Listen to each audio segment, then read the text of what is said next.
Hi friends, after long time మనం కలుస్తున్నాం. So late చేయకుండా ఇవాళ మనం ఈ వ్లాగ్ స్టార్ట్ చేసేద్దాం. పార్ట్ 2లో ఇవాళ మనం చూడబోయే ఫస్ట్ ప్లేస్ అన్నాడేల్. అన్నాడేల్ అనేది షిమ్లాలోనే one of the tourist places లో ఒకటి. ఈ ప్లేస్ స్పెషాలిటీ గురించి మీకు చెప్పాలంటే గ్రీనరీ అండ్ నేచర్ బాగా ఇష్టపడే వాళ్ళకి ఈ ప్లేస్ చాలా అంటే చాలా బాగా నచ్చుతుంది. ఇక్కడ ఒక బిగ్ నర్సరీ కూడా ఉంది. ఏంటి నర్సరీ అంటే చిన్నపిల్లలు చదివే నర్సరీ అనుకుంటున్నారా? పప్పులో కాలేయకండి. ఎవరికైతే డిఫరెంట్ ప్లాంట్స్ పెట్టుకోవడం అనేది ఇంట్రెస్ట్ ఉంటుందో సో అలాంటి వాళ్ళకి ఈ నర్సరీ అనేది చాలా బెస్ట్ అంటే బెస్ట్ ప్లేస్. యాక్చువల్గా చెప్పాలంటే మా మమ్మీకి ప్లాంట్స్ అంటే చాలా ఇంట్రెస్ట్. మా ఇంట్లో కుక్కల కన్నా మొక్కలే ఎక్కువ ఉంటాయి. అందుకే మా మమ్మీకి మొక్కలంటే అంత ప్రాణం. సో ఇప్పుడు చాలామంది అనుకోవచ్చు అదేంటి పార్ట్ 2 రావడానికి ఇంత టైం పట్టింది ఏంటి అని. సో ఆర్జీవి స్టైల్లో మీకు చెప్పాలంటే బేసిక్గా కొంచెం బిజీ ఉండడం వల్ల వీడియో చేయడం కుదరలేదు. సో ఇక్కడ అన్నాడేల్లో గ్రీనరీతో పాటు ఒక మంచి మ్యూజియం కూడా ఉంది. పదండి ఇప్పుడు అక్కడికే వెళ్దాం. సో ఇదే the famous museum of Annadale. So చెప్పాలంటే ఈ మ్యూజియంని ఆర్మీ వాళ్ళే మెయింటైన్ చేస్తూ ఉంటారు. ఇదంతా ఆర్మీ వాళ్ళ అండర్లోనే ఉంటుంది.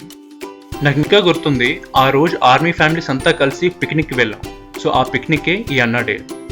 సో మీరు చూస్తున్నారు కదా మా మమ్మీ ఎంత ధ్యానంగా ఎంత కాన్సన్ట్రేషన్ పెట్టి మొత్తం మ్యూజియం అంతా టెస్ట్ చేస్తుంది. ఈ స్టాచ్యూస్ మీరు చూస్తున్నారు కదా, ఇవంతా ఆర్మీ సోల్జర్స్ వాళ్ళ స్టాచ్యూస్. సో ఇది చూడటానికి చాలా దూరం నుంచి టూరిస్టులు వస్తూ ఉంటారు.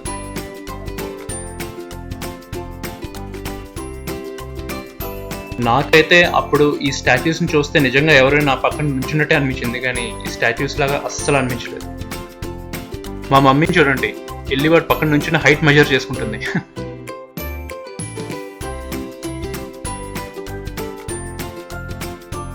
ఇక నా గురించి చెప్పాలంటే నాకు కూడా గ్రీనరీ అంటే చాలా ఇష్టం. అందుకే ఎక్కడ గ్రీనరీ ఉన్నా అక్కడ వెళ్ళిపోతాను. ఏంటి నేచర్ లవర్ అనుకుంటున్నారా? అంత సీన్ లేదు, ఫోటోలు బాగా వస్తాయి కదా, అందుకనమాట.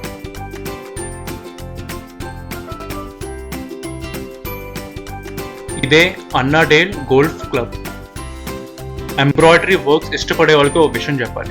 ఇప్పుడు మా మమ్మీ శారీ ఏదైతే చూస్తున్నారో అది హ్యాండ్ మేడ్ శారీ. మా మమ్మీ తను సొంతగా కుట్టుకున్నది. గ్రౌండ్లో జనాలు చూస్తున్నారు కదా, వాళ్ళు ఇంకెవరో కాదు, పిక్నిక్ వచ్చిన మన army families. They are having their lunch.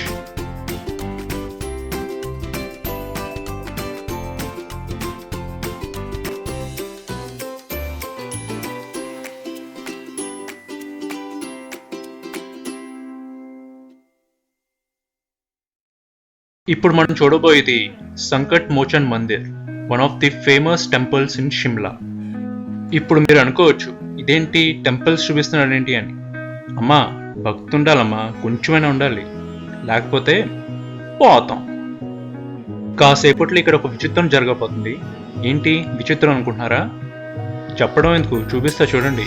Starting మా మమ్మీ చేయబోతుంది. It's time to share some secrets to Nandi. Token number 2.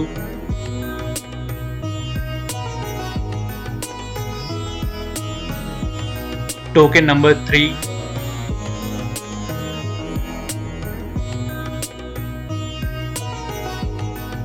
Token number 4. What hell is going on here? What do you think of this?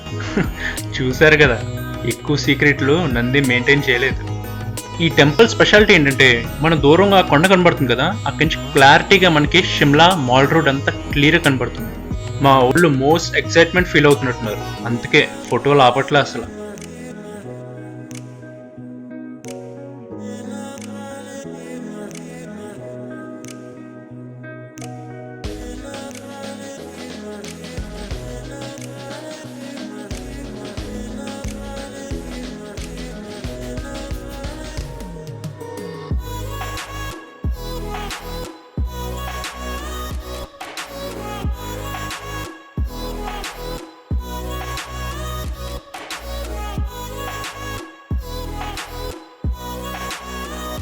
షిమ్లాలో ఉన్న టెంపుల్స్కి and మన plain ఏరియాస్లో ఉన్న టెంపుల్స్కి పెద్ద తేడా ఏంటంటే షిమ్లాలో ఉన్న టెంపుల్స్ చూస్తే మనకి ఒక రేంజ్ ఎగ్జైట్మెంట్ అండ్ ఎంజాయ్మెంట్ పెరిగిపోతుంటుంది. ఎందుకంటే ఆ పక్కన ఉన్న వ్యూ చూసి అన్నీ చూస్తే ఇంట్రెస్ట్ ఆటోమేటిక్గా వచ్చేస్తుంది.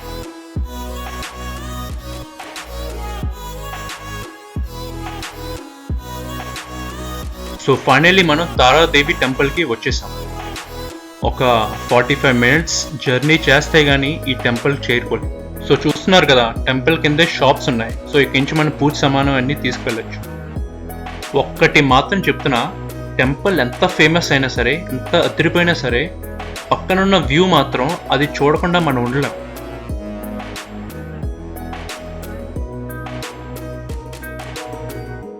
ఇదే తారాదేవి టెంపుల్ ఎంట్రన్స్. సో మాకు మామూలుగా అనిపించలేదు, ఎలాగోలా కింద మీద పడి ఫైనల్లీ టెంపుల్కి రీచ్ అయిపోయాం.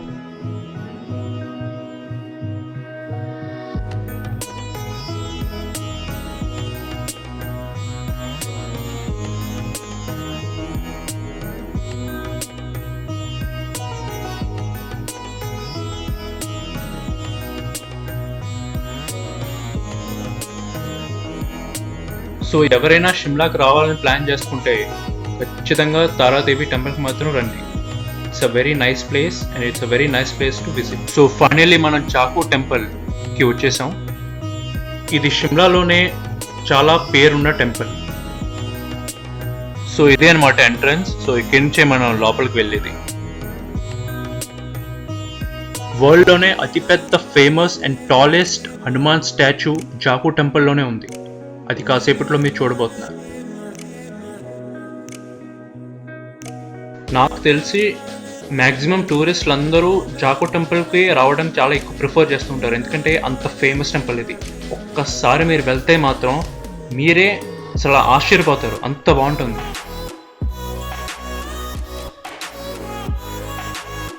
వన్ 108 feet ఉన్న ఒక పెద్ద హనుమాన్ స్టాచ్యూని 4th November 2010లో మన యాక్టర్ అభిషేక్ బచ్చన్తో ఇనాగ్రేట్ చేయించారు.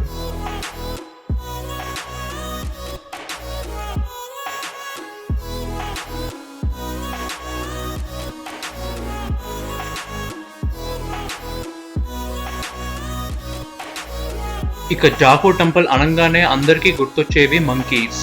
ఇక్కడ మంకీస్ చాలా అంటే చాలా ఎక్కువ ఉండేవి ఒకప్పుడు, కానీ ప్రజెంట్ మనం ఇప్పుడు చూస్తే ఆ టెంపుల్లో మంకీస్ పాపులేషన్ చాలా అంటే చాలా తగ్గిపోయింది. సో ఇవాటి వీలాగ్ మీ అందరికీ నచ్చిందని అనుకుంటున్నాను. సో నెక్స్ట్ పార్ట్ చాలా ఇంట్రెస్టింగ్గా ఉండబోతుంది. సో మీరు చూడబోతున్నారు Kufri, snow experience in Kufri,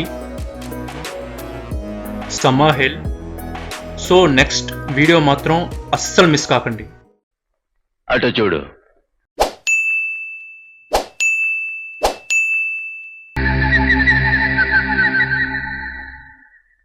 అటు చూడు బే.